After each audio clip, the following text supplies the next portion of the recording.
Let's talk about Sonic 3, its ending, its post-credit scenes, and where exactly do we go next. And if you're wondering if we will see Sonic anytime soon, it seems that the next Sonic movie, according to a new report, is officially coming out in 2027. Now, does that mean that this is where we pretty much take a pause in the whole Sonic universe? I doubt it. I really do think that we will potentially see a TV show or another film that comes in and fills the gap. This movie franchise makes too much money for them to take that long of a gap, right? So pretty much let's get into Sonic 3 and its ending. Spoilers ahead, a bit of a recap of the movie because we just have to do that, and then we'll talk about the ending. But let's go ahead and talk about what exactly happened in this movie. Hit that subscribe button, notification bell. Let's get into it. Spoilers ahead, of course. So the whole premise here is that Shadow shows up and Sonic, Knuckles, and Tails have to figure out what's going on here. They try to stop Shadow as much as they can, but Shadow doesn't have really much trust for them because he sort of associates them with Gun, and Gun is this association in the government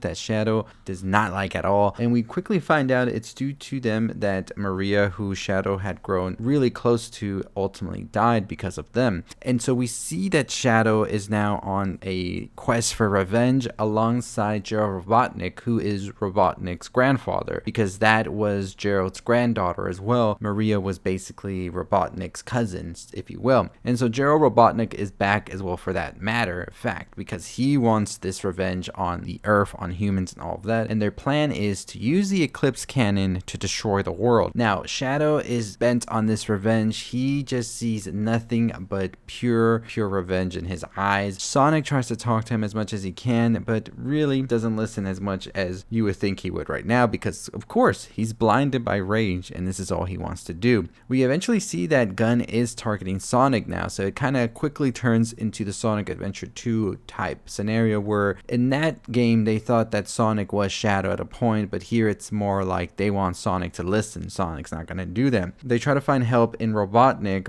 as he has sort of become a secluded hermit of sorts, and he comes on board at first, but then when he meets with Gerald, he's kind of like, I'm gonna go with my grandfather instead, and they have a good old time. We find out that Shadow wasn't created here and actually crashed into Earth 50 years ago through a meteor. They began to experiment on Shadow, and this is when Shadow and Maria started to have their bond. We eventually see that when Robotnik, Shadow, and also Maria try to escape, that then Maria ultimately dies, and this is where all of this starts to happen. Shadow eventually does kill Tom, or so we think, and this is what causes Sonic to sort of go over the edge. The reason that Shadow did this is because he was confusing him for Walters, because that's who Tom was in disguise of. This makes Sonic want to go and kill Shadow basically and ask Knuckles where is the Master Emerald, as he wants to use this to battle Shadow. He eventually finds it, and we see as Sonic turns into Super Sonic going to fight Shadow in space and on Earth, everywhere pretty much. Eventually Shadow is able to drain the powers into himself and become Super Shadow as well, and Sonic goes back to normal. They go back and forth with one another, and we pretty much see both of them super now and going against one another. Robotnik doesn't want to destroy the world now, as he says he'd rather rule it, and him and Gerald completely get into a fight. And as we see the back and forth between Sonic and Shadow, a bit more serious, a bit more on the edge of your seat, we see a slapsticky type comedy fight between both Robotniks here, as they want to sort of save the world, one so they can rule it, and the other one just wants to destroy it out of pure anger and revenge. By the end, we see Sonic overpower Shadow but doesn't kill him, and says that he should pretty much overcome this, and that he isn't just needing to be this rage-filled hedgehog, that he can become something more. They team up to stop the cannon. We see as Gerald ultimately dies, but they are able to stop the beam. But right before things get out of control, Robotnik and Shadow actually sacrifice themselves, so the Eclipse Cannon cannot be used anymore. We find out that of course Tom is alive, and we see as they go back to their normal lives, celebrating Sonic's birthday, and then pretty much everything is good and dandy, right? So pretty much Shadow was just on this quest for revenge, especially against Gun and Earth, because of what happened to Maria. And although that was a whole accident and everything, he still sort of blamed Walters for it, because Walters' fault that it all happened, the explosion that killed Maria.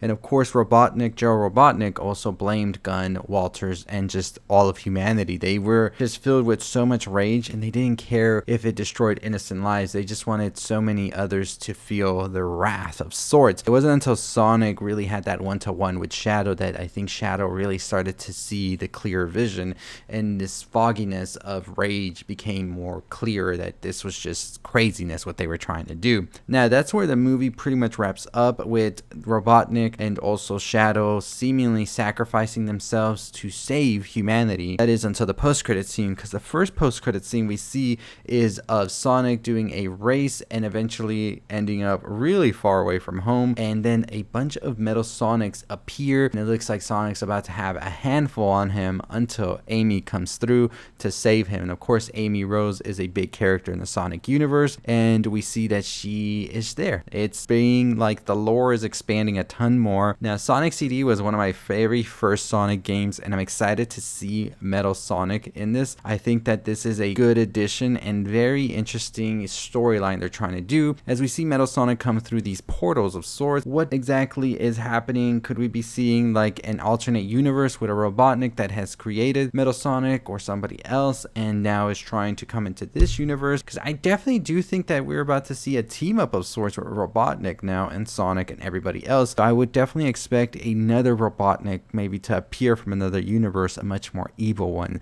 That's definitely what we could definitely see here, and maybe Amy comes from that universe and is trying to warn Sonic about what's happening. Maybe that world where Amy came from, that Sonic is dead in that world and all of that. I could see that happening. It's possible. Now, the last post-credits scene just showcases that Shadow is indeed alive and he's able to like basically get up. It's very quick and all of that, but I do wonder if they're trying to set up like a solo Shadow movie of sorts, just like how we got the PS2 Shadow game, which I thought was just one of the best games ever. I remember playing that so much when I was younger.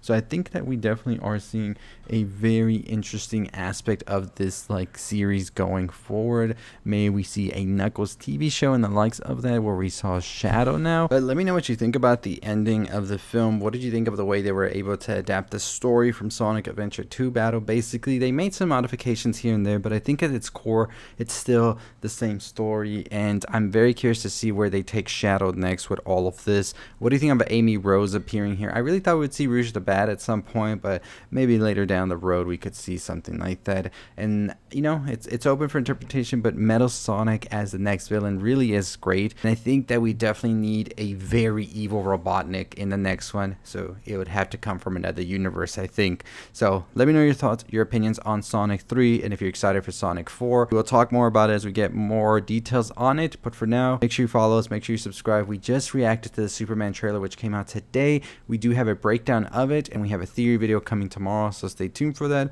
But as always, I'll see all of you next time. Stay safe, stay positive.